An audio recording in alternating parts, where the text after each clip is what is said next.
அந்த குழியிலே தானே விழுவார்கள். காரணம் என்னவென்றால் தன்னுடைய ஜனங்கள் ஒரு போதும் வெட்கப்பட்டு போவதில்லை. வெட்கப்பட்டு போவதில்லை.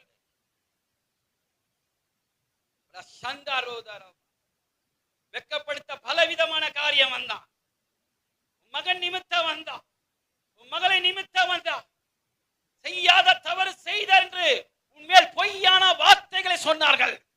தானியேலை குற்றப்படுத்த வகை தேடிக் கொண்டே இருந்தார். அதே போல சில காரியங்கள் வகை தேடிக் கொண்டே இருந்தார்கள். ஆனால் உன் வாழ்க்கையில ஆவிக்குரிய உண்மையான வாழ்க்கை இருந்ததினாலே யாதொரு குற்றம் அகப்படவில்லை. காரணம் உன்மேல் விசேஷமான ஆவி இருக்கிறது. கரங்களை தட்டி ஸ்தோத்திரம் பண்ணுவோமா?